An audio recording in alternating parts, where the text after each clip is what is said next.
Are you a real estate investor looking to sharpen your skills or a newbie looking to become one? You're in the right place. Welcome to Where Should I Invest? Real Estate Investing in Canada with your host, Sarah Larby. Welcome back. I'm Sarah Larby. Have you thought about diversifying and investing in other markets other than Canada? If you have, but you haven't done anything about it yet, this is a great opportunity to learn more about how Canadians can invest and do even better in terms of cash flow in the US and other countries, of course, as well. But we talk about the US today and the different trends that have come up with the pandemic. But I will tell you, it's always good to diversify. Diversify your portfolio. You can also diversify the geography over time. And James, Lloyd, and Voytek Mardula from USProperties.ca are people that I trust, and they have done great deals in the US, and they've also worked with a lot of people that I know personally as well and have done great deals with them. So I hope you guys enjoy the podcast, and don't forget to leave a rating and review. James, Voytek, welcome back. How are you guys doing? Great. Great. Thanks for having us again. Really appreciate that. Absolutely. You guys did, you informed us on the US market that I got so many replies and so much feedback to bring you back on. And so here you are again. And for those that may not have heard James and Voytek, go back to the prior podcasts, and you're going to be able to see, how they've done so well helping others in the Detroit market, in the US as well. And, you guys have a good pulse on the US market. You guys have a good pulse also, on the Canadian market because you're Canadians investing in the US. So I have a few questions, obviously maybe we'll do a quick overview so everybody can get up to speed. But if you can each just give a 30-second overview on, your investment portfolio and then what you're currently doing today in the US markets. Maybe Voytek, we'll start with you. Sure, absolutely. So, we've been in Detroit for the last 5 years, since post-bankruptcy, since 2015. Bankruptcy happened in 2013. We've been primarily buying single-family homes. We've shifted over into multis a little bit over the years, but we haven't, it's not our forte. It hasn't been, we feel that single family market in the US is very strong. It has the biggest potential in terms of, not only very strong cash flow, but also the appreciation. And, and what we've seen lately, in particular, since post-COVID, I would say, there's been a big movement. There's been a lot of appreciation that occurred from, let's say, June of 2020 until now. Numbers as high as, 25, 27% in terms of appreciation in smaller markets like Detroit. So we're continuing to buy single family residences and renovate them. I feel that our renovation standards have gone up, our neighborhood quality has gone up, and we've really been focusing closer to downtown because the largest growth numbers have been, near the downtown area, not only rent-wise, but also value-wise. So that's, we feel like we move towards better properties, bigger properties, and really putting more into renovations and driving that equity out. Awesome. That's a great, a great intro. James, anything that you would like to add and, just maybe a little bit of information about you? Yeah, just to echo what Voytek has said. So I'm James Lloyd. I'm the Canadian sales manager with the company. So on a daily basis, I'm really the front end dealing with the customer base, everything from acquisition to introduction, to guiding them through our turnkey systems, so thank you, thank you for having us back. And I think one of the things that really became really evident to me, from our first round with you and from the outpouring of people was just that the number of Canadians who have, have thought about or dipping their toe into the US market, but I've always kind of felt a little apprehensive about where they would go or where they would start, and we seem to, it's very evident to me that we have a niche here as a Canadian operator specializing, turnkey with a big infrastructure down in the Detroit market with our property management and our contractors and all of our connections with the legal setup and the insurance and, through the closing process. I really, felt that outpouring from Canadians. And since then, I've just continued my role in the company, which is just to guide people through the systems, help them acquire these cash flowing turnkey properties, and working coincide with Voytek to just sort of judge the construction timelines and deliver the properties. Awesome. So, I mean, you guys are, Canadian, you live in Toronto, Yeah. you have a good pulse on the Canadian market, you have a good pulse on the US market. And, one of the things I'm just curious about is just throughout the pandemic, if you've seen any new trends or even while we're recording this, in late winter, early spring, what are some of the trends that you're seeing that might be a little bit different from the last time that you came on? Yeah. Yeah, so I think that one of the biggest trends, of course, has been work from home, and so people have been like, first of all, they've been moving away from the larger cities, and so places like Manhattan have really been affected negatively. These expensive office spaces, that were rented out for tens of thousands of dollars, per month. Are really suffering because a lot of the bigger companies have moved their employees off site, and so not only are those particular landlords suffering, but also the businesses around it. And so, places like San Francisco, Silicon Valley, there's a big movement out of there. Larger cities are really, really being affected. The huge benefit's been smaller markets, that are more affordable, that people have been kind of gravitating towards already. I would say places like Detroit, like, Pittsburgh, Ohio, like these, Cleveland, like these markets have done really, really well because, I think that millennials are trending towards them, and that they're able to have an affordable lifestyle. They're able to get a good job for like $75,000-$100,000 a year, but they're only spending $1,000-$1,500 on housing every month, and so it gives them a huge amount of disposable income. And then on top of that, there's been more nesting going on that we've seen. People are really renovating their homes more. We've seen Lowe's and Home Depot and all these, like, our supplies have been hard to get because what's happening, people are staying home and they're renovating their homes. They're using government dollars to renovate their properties. And, and it's good in a sense because they're driving property values up. And so it's creating an even hotter market.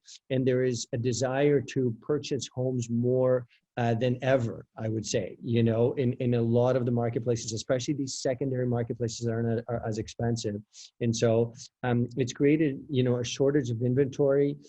Prices have been going up very quickly because we feel that now, individuals have not only a place to work, but also to live out of. It's the same spot. And so obviously they're going to dedicate more funds towards it. And, in terms of people paying rent and stuff like that, they're on it. They don't want to move. There's uncertainty around, COVID, what's going to happen. Is there another shutdown? So actually the real estate market is very, very stable and super solid, right across, most North American centers that we've seen. Yeah, absolutely. And you're talking about appreciation a little bit in some of those secondary markets or the markets that you're not, thinking of when you're thinking of the US, maybe LA or New York types of markets. These are secondary markets. And one of the things that often when we compare, should I invest in Canada, should I invest in the US? The cash flow is usually better for the majority of the time, depending on where you're investing, of course, but the majority of the time, the cash flow is a little bit better in the US. But the appreciation in parts of Canada outweigh the US appreciation. But it sounds like there is going to be, or there is some decent appreciation happening right now in the US markets. Yeah, we've really seen that. James, do you want to take that?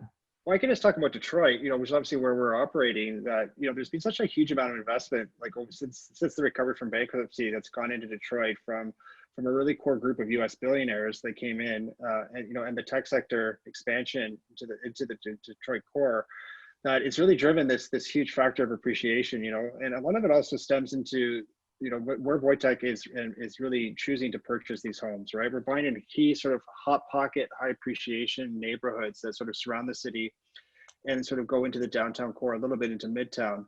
And, we've seen over the last 5 years, it's been close to, was it 50 to 20% in these neighborhoods, right, Vic? Yeah, in the last 3 months, there was an article that just came out by Forbes that in November, December, January, like this past few months ago, there's been a 15% increase in Detroit, alone in 3 months. and a 28% increase over the last 12 months. So these numbers are, now actually stronger than most Canadian markets for single families, including hotspots like Vancouver and Toronto. So, so you're getting a combined sort of investment of, 25, 27% plus the cash flow, which is, around 10%, let's say. So now you're getting into really positive numbers. And we've seen this. I mean, it was crazy because we were refinancing a portion of our own portfolio because we've been consistently buying in Detroit, and we've actually bought some more homes, this year. And we did some appraisals pre-COVID, and then, and the deal actually ended up getting postponed because of COVID, and because everybody was worried about, well, the world was ending, or, or whatever was happening back in March. There was a real fear in the markets. And so the lenders had pulled back. So they actually ended up shelving our deal and saying, oh, you know what, just let's wait 2 months and then we'll do it, right? And so we said, okay. I said, we're actually going to wait 4 or 5 months. And then we approached them again in July and August, and the evaluations came back enormous. They were literally about 25% higher than the numbers we were dealing with in March. So that was exciting, and it worked out really well. We're really happy about that. And then all of our clients that have that have purchased recently, a lot of them are financing or refinancing, and we've seen the appraisals come through just amazingly well. And we've been pleasantly surprised, over and over again. And we've been able to actually give a lot of the customers that were referred to us some equity deals where one of our clients right now is buying a property for $149,000, but minimum this property is going to appraise at $200,000. Right. We actually feel about what's been going on in the market right now, we feel like it's going to be closer to $250,000.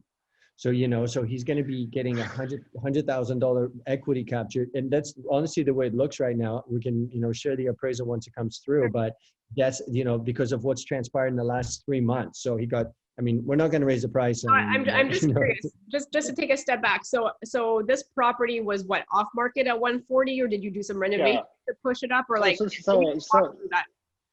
Yes, totally. So there are some neighborhoods. Our Detroit team, is really quite very accurate at depicting these sort of deals, right? So we'll present a property, like for example, this one we did to this client, and we have a pro forma. We'll say it's 149, right? It's in a key neighborhood, the North End, where we know the appraisals on the colonials of this size that are renovated are coming in hot, right? So that 149 will be the turnkey cost.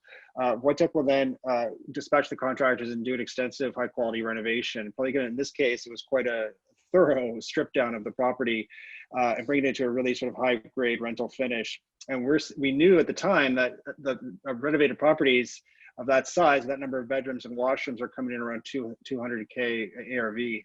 So it was a good deal, but as we've been seeing of late, the prices are coming in even higher, right? So that's where you say in this case here, the customer may be buying a property for 149,000, and it may well appraise at 249 for 100,000 equity capture, which we pass on to the buyer, right? Which will have immediate value at refinancing time, because now you can refi at the 240, 249 or 250 refi valuation and just raise that LTV to he's getting more than his money back in this case, wouldn't it be? Yeah, absolutely. Absolutely. We've seen that with some clients. How much would something like that rent for, roughly? So we're 1,500, right, James? That's the estimates that came in from property management. So there's two sides you can go in that, right? When you get to renovation quality of that grade, there's the Section 8 voucher, right? Which is our very stable U.S. government rental program, where they have to match 3 rental comps in the same neighborhood, right? The same quality of renovation and size. And that we're sort of saying right now is going to come in around 1,500 USD. The other option would be, in this case, potentially to go with the cash tenant, where we may be able to stretch it an extra 100 or 2 on the rent. But then you take into some risk of it not being a guaranteed rental program. Right. Section 8, I think, is, it's not like it is in Canada or for Ontario Works or whatnot, because, correct me if I'm wrong, I mean, this is your bread and butter, and you know this so much better than me, but Section 8, it gets paid directly to you, but I think the difference is the tenant cannot cancel it. Where in Ontario, for example, if you've got like people on disability or Ontario Works or whatnot, and they send it directly to the landlord, Yeah. at any point in time, they could potentially say, you know what, let's reverse it and have it sent back to the tenant, and they can choose not to pay moving forward. But I think it works. Absolutely. Yeah, absolutely. There are a lot of different social assistance programs, right? But the Section 8 program in particular that we use, you know, there's 14 million Americans on it, you know, and unlike other programs, our typical criteria for this is like, you know, particularly like a single mother with 4 or 5 children, maybe 3 children, and she's working and not quite making ends meet. She's still covering the car and the groceries and the utilities. And we can get the full voucher for these nicely renovated homes in the quality of neighborhood we'd be discussing, you know, for these deals. And, you know, and that voucher comes directly to the property management company every month. There's no risk of them touching it. And we can just deposit into your US business account, right? They stay very long-term. It's very stable. There's a criteria they have to adhere to keep the voucher, you know, keeping the home in good repair. The homes are inspected. And for the most part, it goes really, really smoothly and quiet, right? And long-term. So, you know, we've had a great success, you know, especially during these uncertain times of COVID. It's really shown its merit, you know, with the, you know, on and off moratoriums on evictions and people not paying rent. You know, we never paid out more to our customers than we have of late. And most importantly, you know, kept all our employees hired and those returns coming in or out. So can you guys walk us through an example of a client, because you're talking about clients investing with you, you know, what are things that we should be expecting? Are we, you know, putting out the entire money, you know, in cash to buy these properties? How does the refinance work? If you can maybe just walk us through, like, from start to finish, what the process looks like as you're working with somebody, that would be insightful. Sure, I'll touch on this one quickly since I'm the front end sales manager. Obviously, when we first introduce ourselves or get introduced to clients, it starts with a phone conversation and some marketing materials. And as things progress, I bring Voytek into the conversation, really to listen to the customer, to see what it is they're trying to achieve, whether it's, you know, cash flow appreciation or a combination of both. And then, you know, obviously, as it comes to, we start showing you some property options that match the customer's criteria. We'll try to, you know, narrow down the selection until we find something. It would be shown to them on a pro forma with, you know, the existing numbers for cash purchase, then followed by refinancing. And the process really starts with them selecting a property with us. We put together a basic purchase agreement, which would be an intent to purchase after renovation. Typically, I would say it's around 4 to 6 weeks out, right? During that time, they would just put a $2,000 deposit down in escrow with our LLC on the home.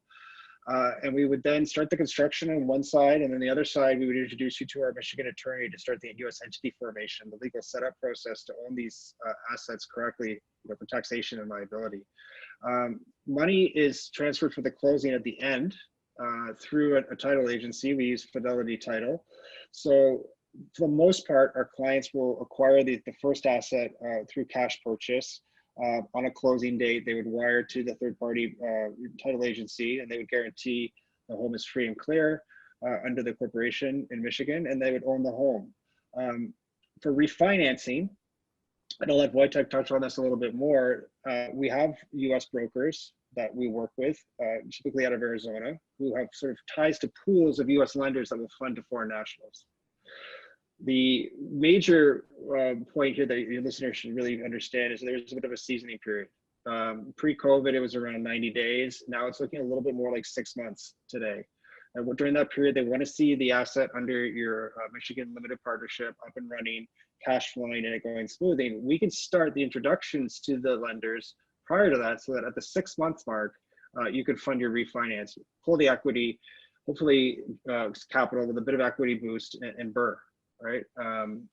Voytek, I know, worked extremely hard to get that amenity for our clients. You know, as I came on into this company, we were still trying to find that, and it's been a great add-on, and it does work very well for the scaling aspect of things. Yeah, yeah, no, the financing, has been very helpful. It's a pretty niche lending environment, because you're dealing with Canadians, and then they're buying assets in the U.S. and sometimes, they're buying assets that are not of high value, right? So those are perceived a little bit more higher risk, let's say, to lenders. So there are some cutoffs. Usually the lenders want to see stuff over $100,000, which Right. I mean, look, it seems like it's a very small number when it comes to real estate. So, a lot of the homes would qualify under that price point anyways, right? And so, once we have the property under management and we've renovated it, and and we've there's we can show really good comps in the area. The appraiser comes along from the lender and does their valuation, and then of course they lend based on that loan to value, which usually we've seen around 60 or 65%, depending on the lender. But the lending is, it's pretty straightforward. It's not, we haven't had really anybody get disqualified yet, which is really great. I mean, as long as it's very much, the big difference, I think, with that maybe a lot of your listeners may not be aware, is that in the US, the lending is what's called asset-based lending. And so it's really, they look at the asset before they look at, let's say, your personal income, as they do in Canada, which is, in my opinion, a bit ridiculous, because, what does your personal income really have to do? You're not going to use your personal income to pay the mortgage. It's going to be the assets income that's going to pay the mortgage. So why are you even looking at my personal income? Well, the great thing about the US is that they don't look at your personal income. I mean, they want to know that you're maybe making something, but more importantly, do you have other assets, or do you have experience in real estate? That's really what matters to them, because they know that if you have experience, then, you'll be able to get that asset to perform, and you'll be able to pay your mortgage. And so we haven't had anybody get disqualified, which is really amazing.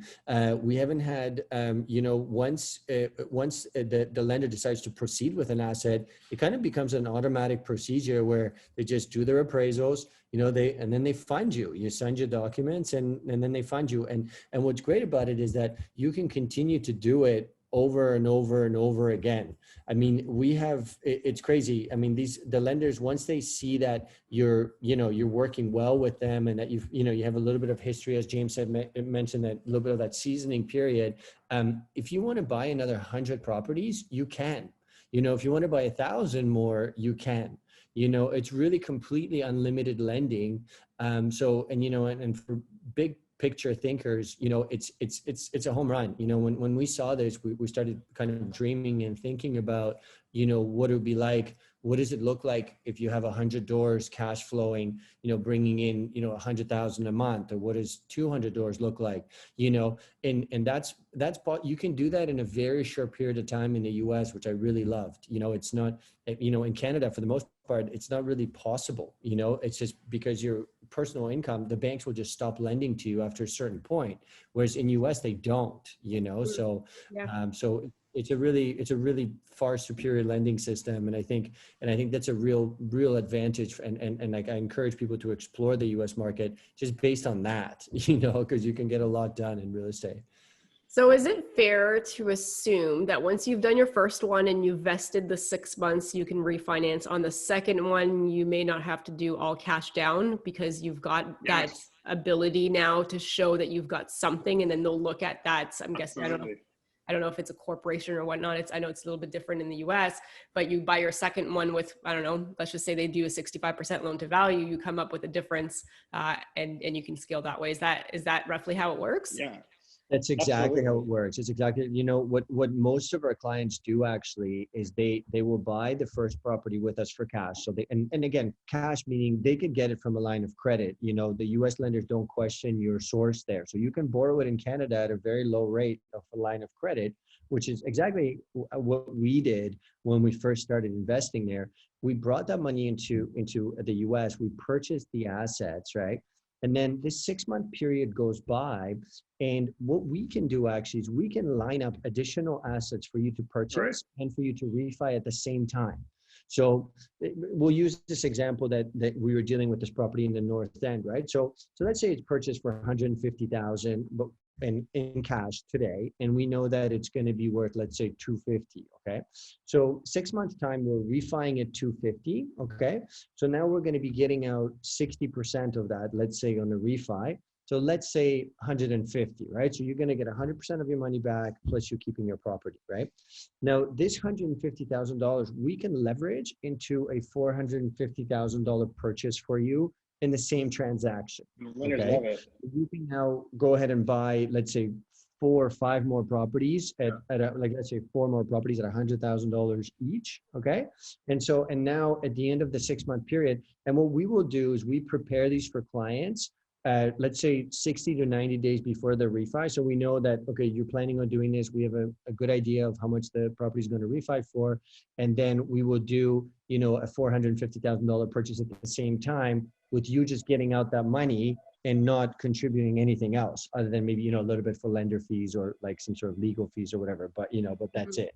So, and then you end up with a 5-unit portfolio within 6 months. So, and we've done that with numerous clients, and that's it's a formula that we really like. And people who like leverage, I always recommend going in that direction. It's a home run. Yeah, I think I echo that 100%. It's such a home run to be able to do that.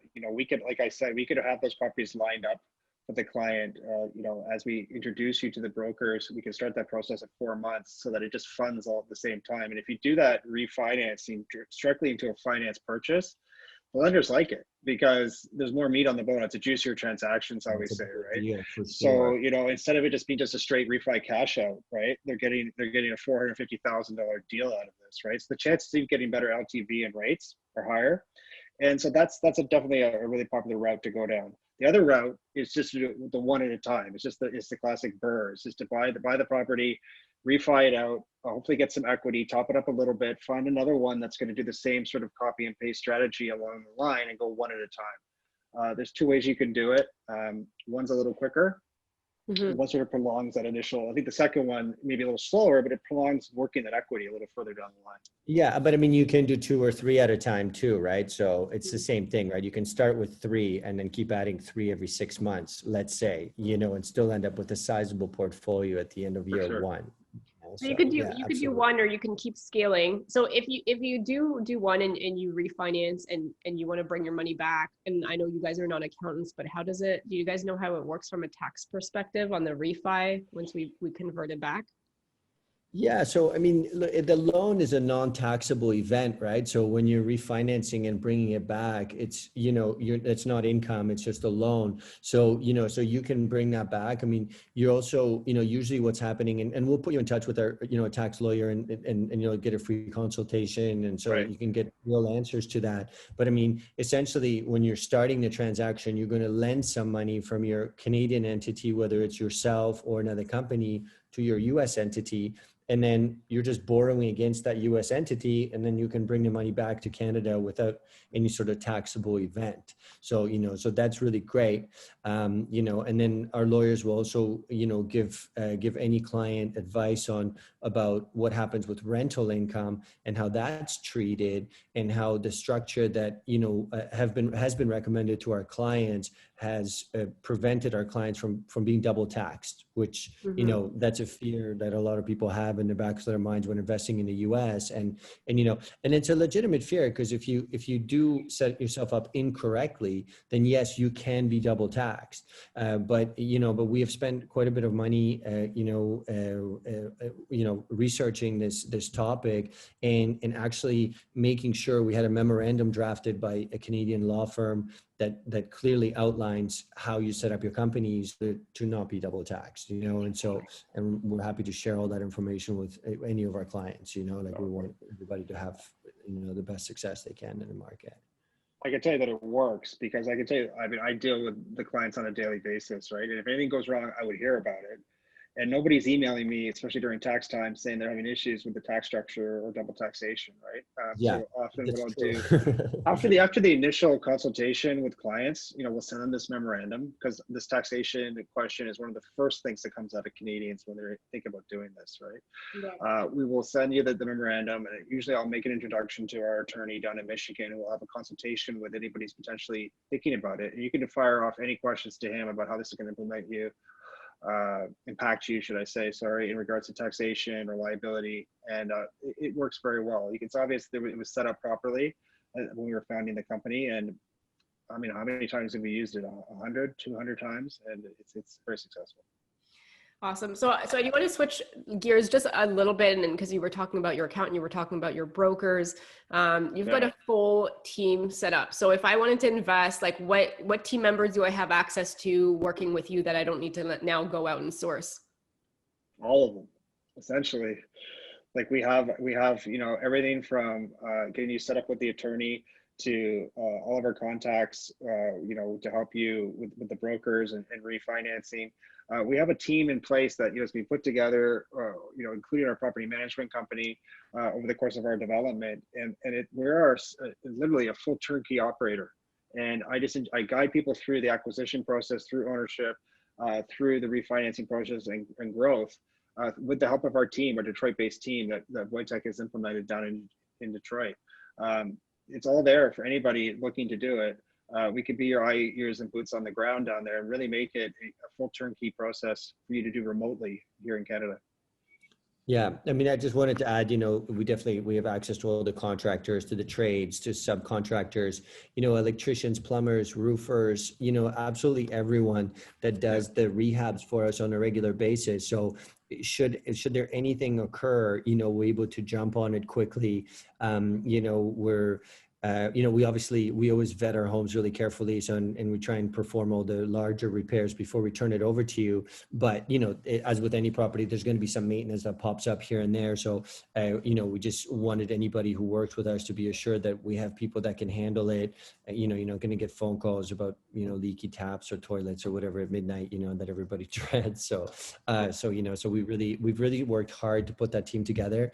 Property management, we have two divisions. We had a division that's managing all our current clients, and then we've actually started to build a second division. We've hired, two new people there, and we're going to expand that further to take on the next, couple hundred homes that are going to be managed. And then we've expanded. We've added 3 more contractors actually during COVID, or 4 actually, that have significant crews underneath. So things are really moving really quickly. Like they're actually, at a point where they're calling us and saying like, what's next?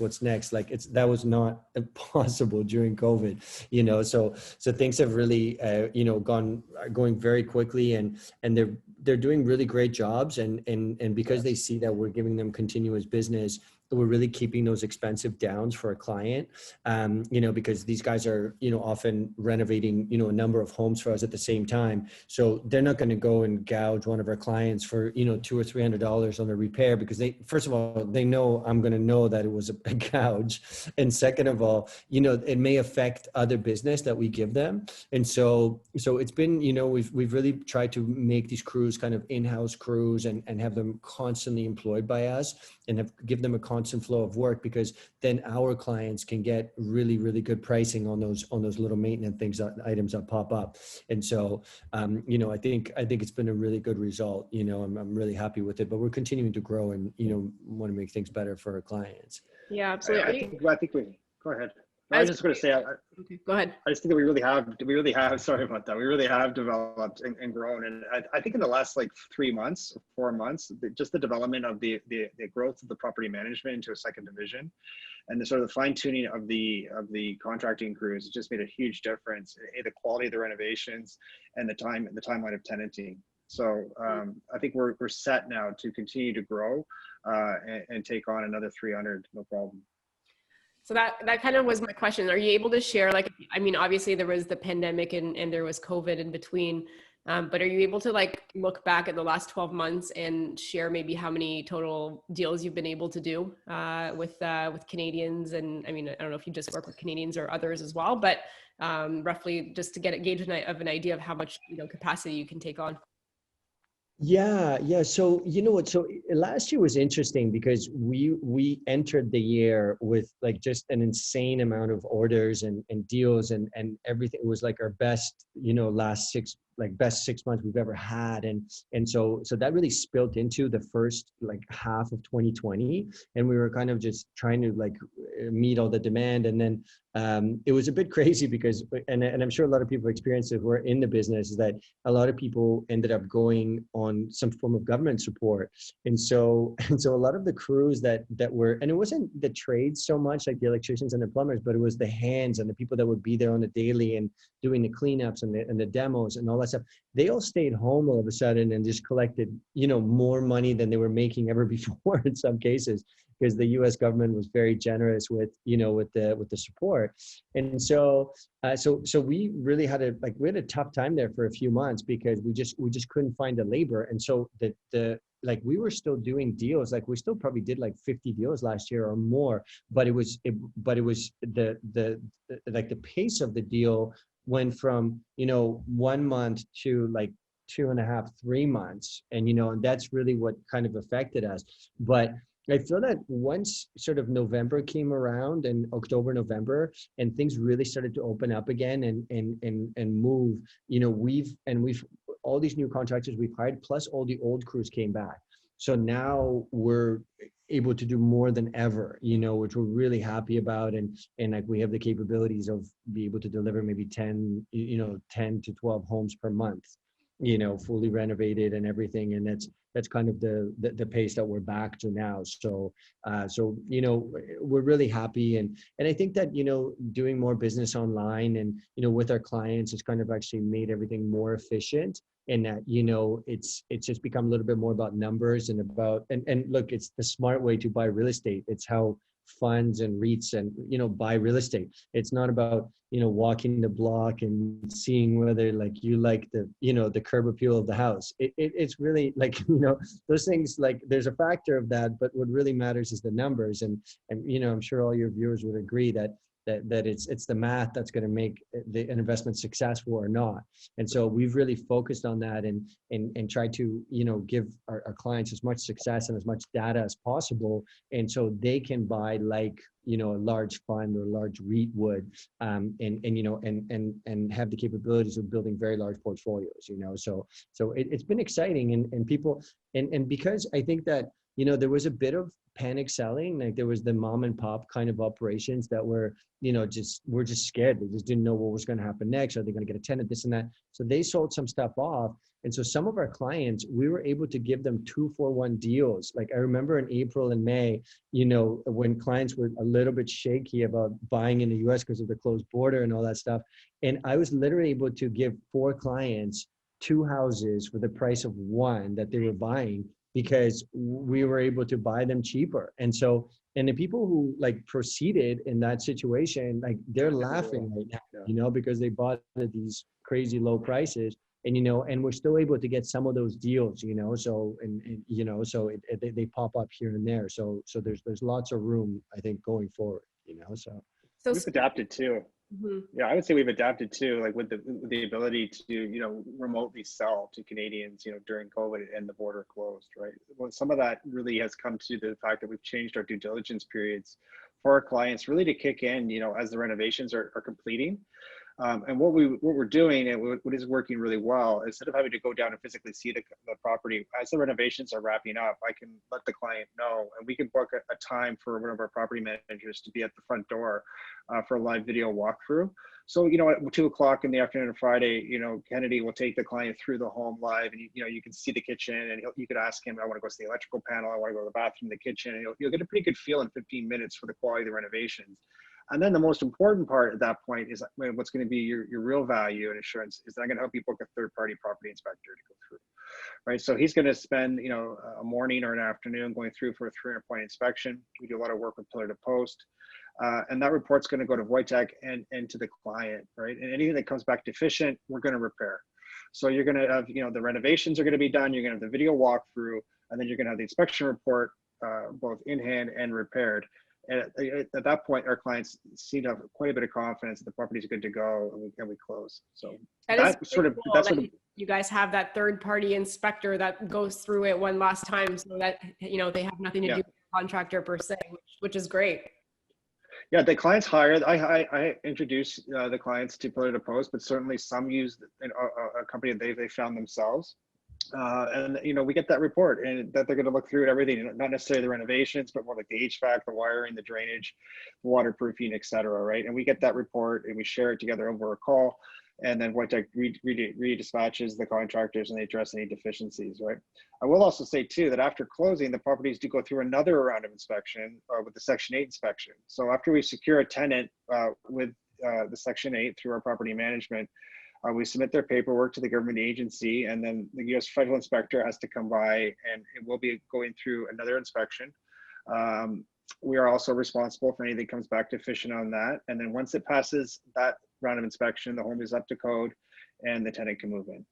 So there's quite a bit of inspections and going on for you here in Canada that you can feel really comfortable in purchasing. That like, hey, this home is nicely renovated.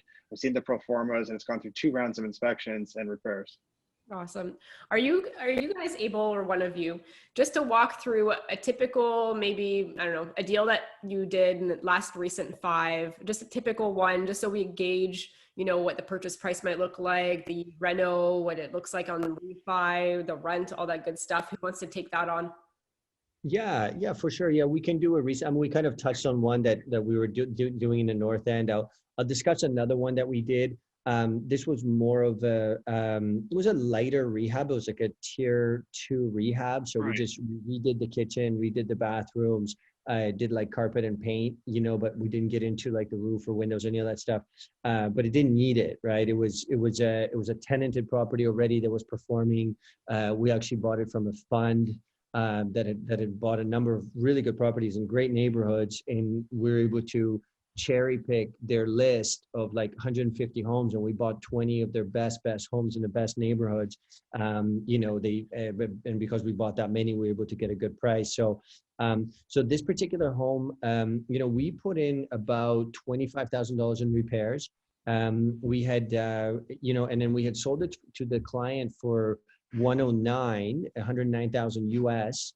And but the home is worth, I would say, easily 130. So so they get about $21,000 in equity capture. Maybe more now in a few months. Now that what's been going on with the market, but conservatively, I can say 130. And so they'll be able to come in and they purchased for 109 for cash. They're waiting for their 6-month period. We just closed on this, James, like, what is it, a few weeks ago, right? Like 2 or 3 weeks ago, from what I remember. Absolutely. Yes. Yeah. So 2 or 3 weeks ago. So they're now in this waiting period. And then they're going to be coming in sometime in, let's say August, and they're going to be doing a refi on this property and pulling out 60% of 130 or more, and then being able to go again. And in this property, we're currently waiting for the Section 8 tenant to move in. We've identified a tenant for, do you know what the tenant's for? It was like 1,200, James, or 1,300. Do you remember? That's very standard. That's the bread and butter. So for this size of project, sort of around the 110 to 120, right? We'll do that sort of scope of renovation. Voytek said, hopefully get that equity capture. It's going to have a certain size to it. It's going to definitely, have that quality of renovation. And they typically rent around 1,200 US in these neighborhoods, in Northwest Detroit neighborhoods. It's about a 10 cap, right, James? Like it's about a 10%, right? So 10% cash on cash return. And once it's leveraged, like, what was it, James, around like 15% or 16 or something like that? That's very standard. That would make sense to me. Yes. Yeah. So it's about 10% pure cash on cash return. And it's, it's a great neighborhood. It's a super hot neighborhood that has been doing, on average, about 15 to 20% appreciation since we've been there. It's located right to this neighborhood called Bagley, and Bagley has been just ultra red hot. That's a bit overpriced right now, but it's just literally across the street from it, but it looks identical. I mean, if you didn't know the border, you would still think you were in the same neighborhood, but the prices are, about $50,000-$60,000 cheaper per home, or more actually even now. So we're buying a lot in that neighborhood, but I still feel that home is going to be worth like 200 or 250 in the next 5 to 7 years, easy. The way things are going. So they're picking up for 109. It's a really good property. They had it property inspected, as James mentioned. We did all the repairs and closed on it, and so we're just putting in a tenant now. So it's a great home, really nice. Totally. I mean, the one next door came in at 148. So 130 is nice and conservative, but we've been having really good luck in these neighborhoods, in the Fitzgerald Shoals neighborhood of Detroit. Um, it's a great deal. You know, it's a good quality 1,600 square foot colonial, 3 to 4 bedrooms. This is sort of the bread and butter where I love these deals, because there's a few things that are in play here. The home's got some good size to it. It's in the good quality of neighborhood in Detroit that we're just so comfortable with due to the volume of purchasing and selling we've done in there. And then there's enough of a renovation budget, like Voytek said, that sort of 30 to 40,000 in renovations, where we're going to put a nice enough finish on it that's going to give some ARV equity, which just, you know, as Voytek said, with the 65 to 60% refi, LTV, you know, you get that little bit of equity and it kicks it right up to you're getting 80% back. So it makes a big difference for our clients to scale with. Yeah. Awesome. That sounds great. Now, where can people reach out? Like if they are interested, like these numbers sound really awesome. If they want to know more, like what do you recommend that they do as like a next potential first step? Well, we have a great website to start. It's the name of the company. It's USProperties.ca. We keep it as updated as possible. You know, we have some nice links in there, just some great videos that were done just pre-COVID, where Voytek was actually down in Detroit being followed by a camera crew. I think they give a really good overview of what we're doing in Michigan. As well, we have an event section where we're always updating webinars to reach out and connect with our client base. I'm James Lloyd. You can reach me at james@usproperties.ca. I would love to connect with any of you and just discuss what we're doing down in Detroit. All right, really cool. So guys, the next part of the podcast is the lightning round. And because there's 2 of you, how I'm going to do it today is I'm going to ask each of you a separate question. You're going to answer it. And then, you know, within 20 seconds or less, first answer that comes to mind. Are you ready? I'm ready. Sure. All right. You know what? We'll start with Voytek. Voytek, what is the number 1 favorite real estate investing book that you would recommend? I gotta go with Rich Dad Poor Dad, Robert Kiyosaki. I'm sure you've heard that one before. Absolutely. I think it is the number 1 most mentioned too on this show. All right. Yeah, question number 2 of the lightning round. This one goes to you, James. I don't know if you are a podcast listener or you are an audiobook listener, and it doesn't have to be real estate specific, but do you have a favorite one? You know, I listen to a few. I like yours for number 1, but obviously I like Joe Rogan's podcast quite a bit. I'm not a huge podcast listener, to tell you the truth, but I do like Joe Rogan, and most importantly, I like to keep up on the current events of the U.S. market. Cool. All right. Question number 3. This one goes to you, Voytek. What do you do for fun aside from work and real estate? I love to ski. You know, I love to ski, play tennis, travel, and go to Europe a couple of times a year, usually. Not this year, but hopefully can double down next year. You know, travel to Spain quite a bit and different destinations in Europe. So, but yeah. All right. Thanks for sharing. James, question number 4 for you. If you lost all your money and your assets tomorrow, how would you start again? Through hard work, and you know, if I could do it all over again, you know, I would work hard to get myself stabilized and you know, and get into the single family market with us in Detroit. You know, there's some really good entry level properties that don't have to be expensive. We can get around like 50,000, and you can get some good cash flow going. We have a full spectrum of properties available. I think real estate at an earlier age, but if I lost everything, you know, I certainly would lean on my close friend Voytek over here and hopefully get back in the game. Awesome. That leads me into my last question, Voytek. Question number 5. If somebody has $50,000 and they want to get started, how would you recommend they spend that money? You know, I would, I mean, I would call us, you know, I think, you know, I think real estate is the best vehicle, you know, in the world to make money. And I think it's the safest, the fastest way to make money. You know, that I find it far less risky than other investments such as stock market, et cetera. Anything you can do in real estate.